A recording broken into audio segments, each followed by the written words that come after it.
Welcome back, everybody, to the Steve and Bobby Show. It's me and Bobby again, coming at you again. Let's talk the Attorney General William Barr. Attorney General, the guy who should resign? The guy that should resign. Yeah. The guy that, we're going to get into it. Today's Thursday. Look, let me tell you, last time I checked in regular workplaces, when you don't show up and you don't give an excuse, you get fired. You get fired, right? You're a boss. That's what you do. So today, we're going to talk about more of that happened, but today William Barr didn't show up, but we'll get into that piece. Yeah, what we're going to be talking about is the Judiciary Committee for the Senate. Mm-hmm. So he didn't show up on the the congressional side. He showed up to the Senate side on Monday. Right. And he had it was wild. He didn't answer. He was being smug.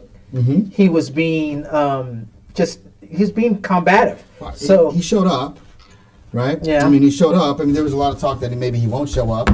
Right, there's talk that he wouldn't show up, but Lindsey Graham, right, Lindsey Graham is the chair. So chair it's running from a Republican side, or avid Trump supporter, so that he should be kind of taken care of. Well, we know why he went to the Senate side because the Republicans controlled by the Republicans. Yeah, and the congressional side is controlled by the Democrats, and he's not going to show up, and he got hounded, right? Oh my gosh, did he get hounded?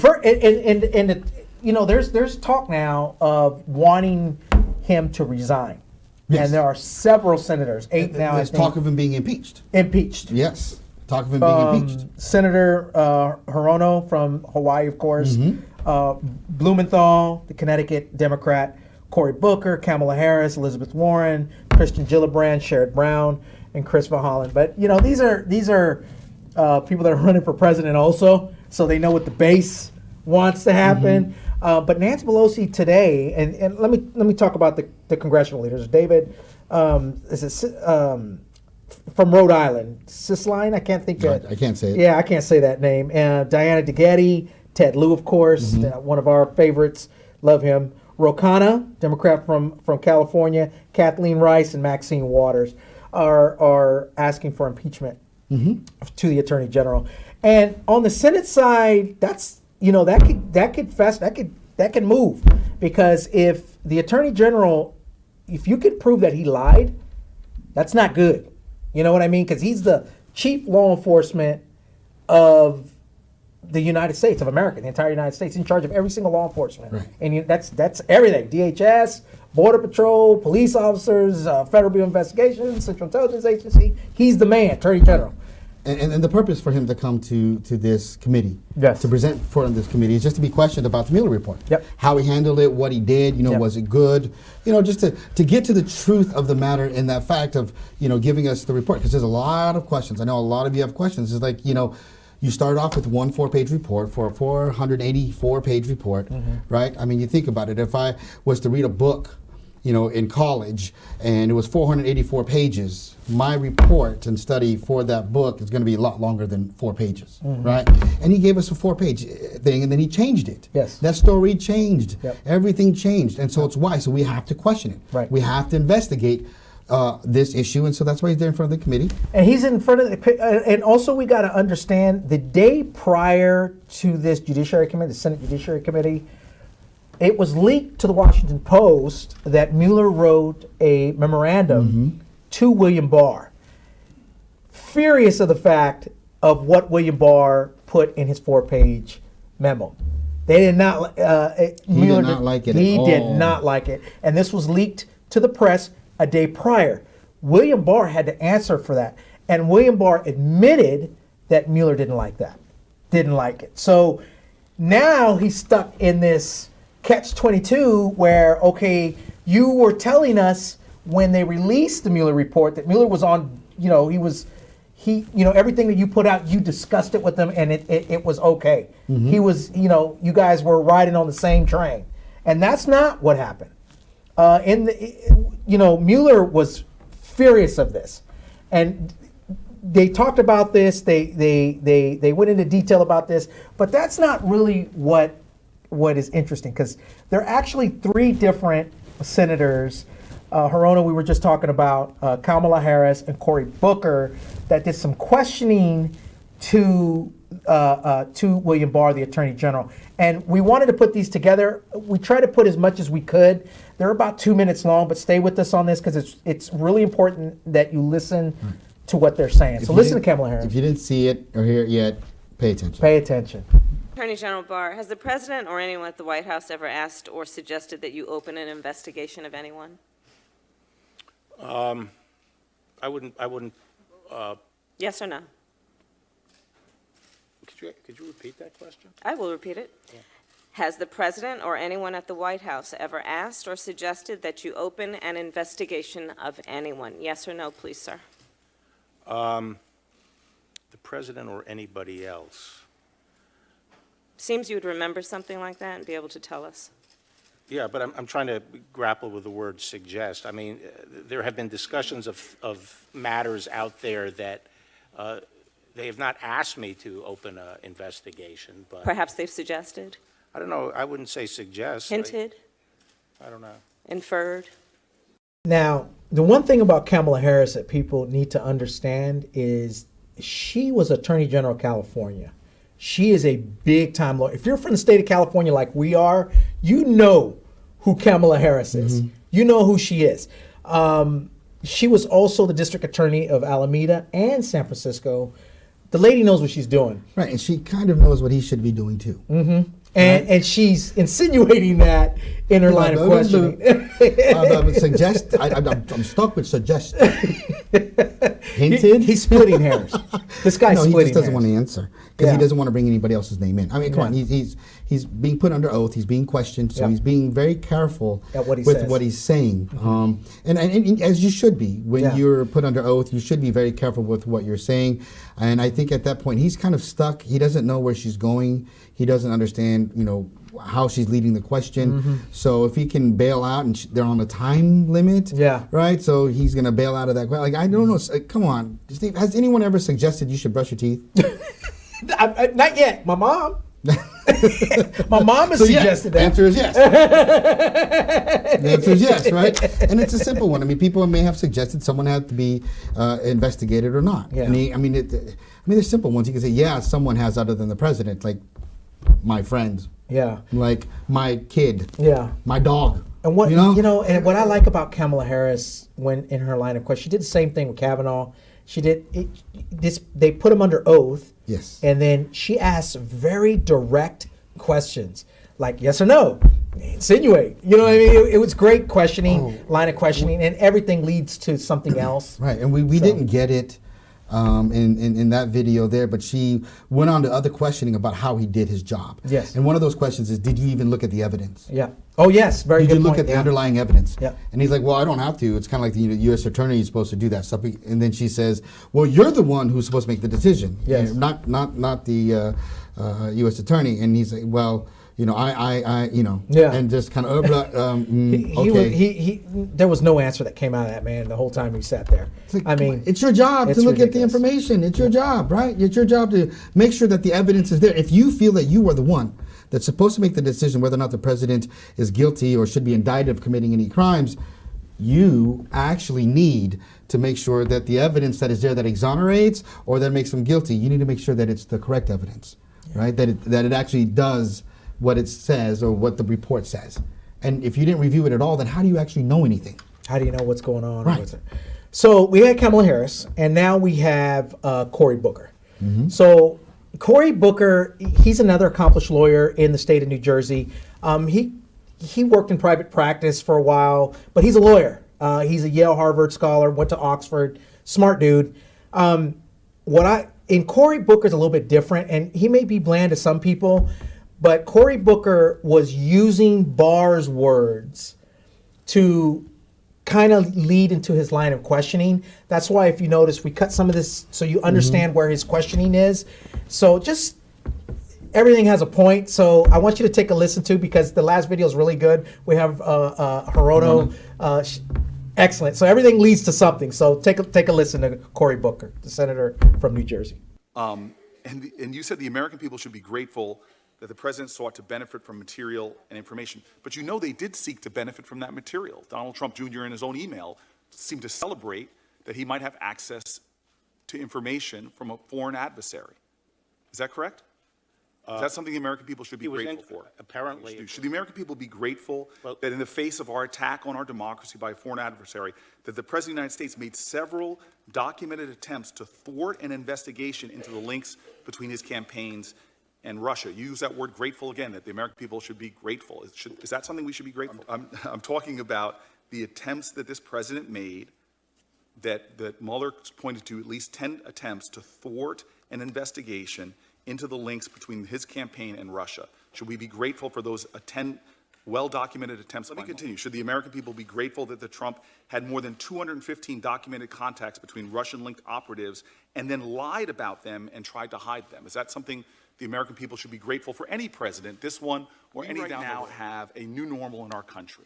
We have a document that shows over 200 connections between a presidential campaign and a foreign adversary, sharing information that would be illegal if you did it with a super PAC. We know that. But What information was shared?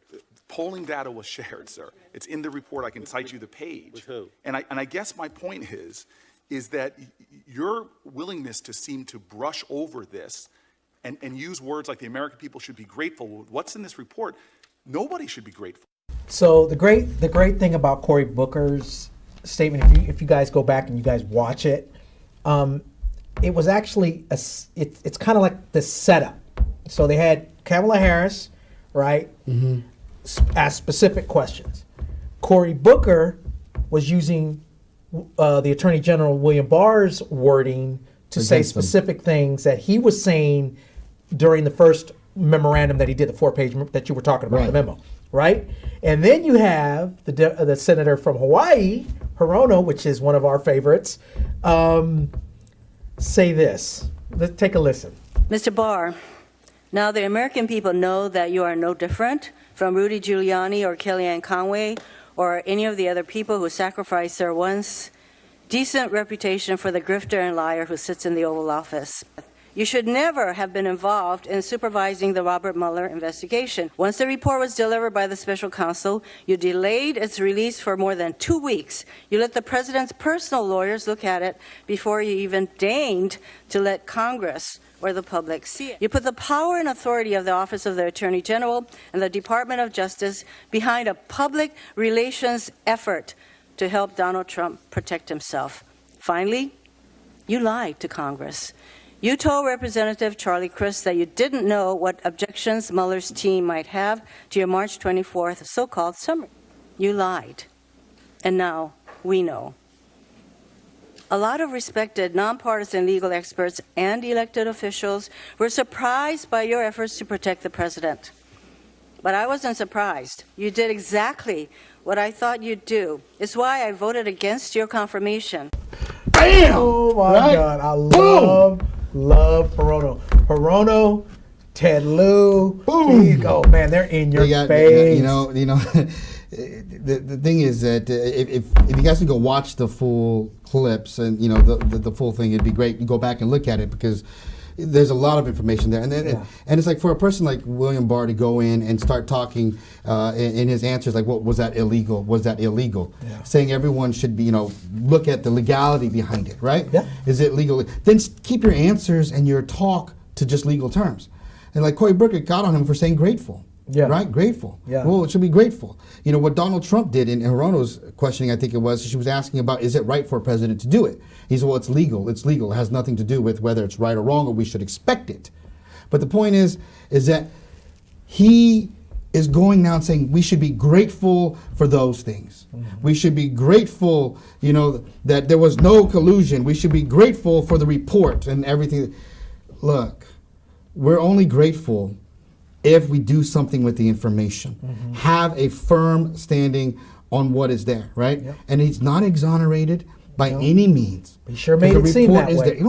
If he could have hid it from us, we would have had to take it, right? If there wasn't transparency, we just have to believe him. But this is a democracy. This is America. And we have the right to that information, and some of our representatives are going to make sure we get that information, right? And that's what we're going to look at, and that's what we're looking at, and that's why he's there, and he's going to be transparent, and he's supposed to be, and he didn't show up today. No, he didn't. He was At supposed to the- stand at the before congressional- the House Judiciary Committee. And the Congress side. And he did not show up. It was blank. I mean, he's just not showing up. And that goes to how we were talking about silence. Yep. Right? Yeah. Be silent. It leads to all that, and it's all these trickeries of wording, and it's just these dog whistles and all this stuff that this administration is doing. The same stuff that they were convinced that Obama was doing. Right? They're doing the exact same thing that they said Obama was doing. I ain't said that he did it. I'm just saying that what they were accusing him of doing, they're doing. So, this is that point. I said this last week.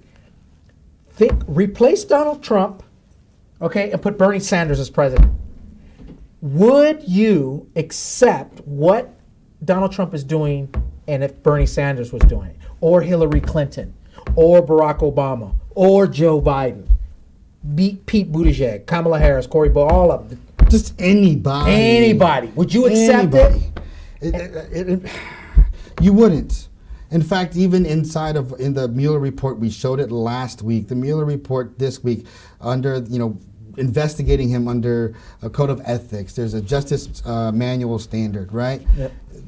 Mueller and the team decided not to use that standard investigative procedure because they didn't want to use a procedure that could possibly find the president guilty of committing a crime. Yep.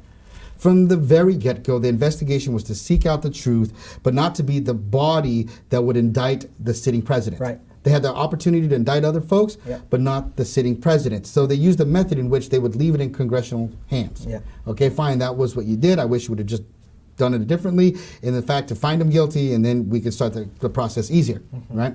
But now here we are, with this stuff that's going on, and with people like William Barr not participating in this process, not looking at transparency. But Mulvaney too, the chair, he didn't show up either. The entire group of people that Donald Trump is asking people not to show up. We talked about this last week. And he'll support them if they can deny any subpoenas for them to deny it. Don't show up. He'll take care of them. All of that comes into question. We have a president who is trying to usurp the process, take all advantages of the power that he has as president to ensure that we cannot have any transparency into what the administration is doing or trying to do. And remember, even if Donald Trump is putting these people in these positions, those people do not represent Donald Trump. William Barr is the Attorney General. He represents the people. He's not a personal attorney of Donald Trump. Good point. He's not. Neither is Mick Mulvaney. He's acting like the head it. Treasury, right? He's supposed to represent. We're paying him as citizens. Our tax money is going to him, and he's supposed to answer to the people. Not Donald Trump. He's supposed to answer to the people. Because look, Donald Trump's going to go away. I said this last week. He's going to be gone, and there's going to be a new guy in town. And think about it. If that new guy is someone you don't like, some of the stuff that Donald Trump is doing and this administration, do you want that other administration? I don't. I don't want Democrats doing this. I really don't. I don't want Democrats doing the stuff that Donald Trump's doing, because I think we have a process, and that's it. Well, I know we have a process, right? I know we have Yeah. we have a process to follow, and we go through with it, right? And so he's finding every loophole, everything to obstruct, get in the way and interfere with any kind of investigation that Congress wants to do, or that the people want to do. So I think when we look at this, and I think it's a very good point that Steve makes, is that William Barr is not Donald Trump's attorney. And a lot of people out there think that, Donald Trump's attorney, William Barr. That's not the case. Rudy Giuliani is Donald Trump's attorney. That's right. William Barr is your attorney. Yep. He's our attorney. So you guys got to remember that. And so let's see what happens, right? I mean, there'll be more that we aren't reporting on right now because today's Thursday, the day that he didn't show up to the House committee. So we'll probably see what actions they're going to take next and week. we'll do probably that. talk about that. Right. But thank you very much for tuning into our show. Please watch all the episodes, like and share. Here we are coming to you out of Mad Talk TV shows. Fresno, California, Yep. in the heart of California. We'll catch you guys next time.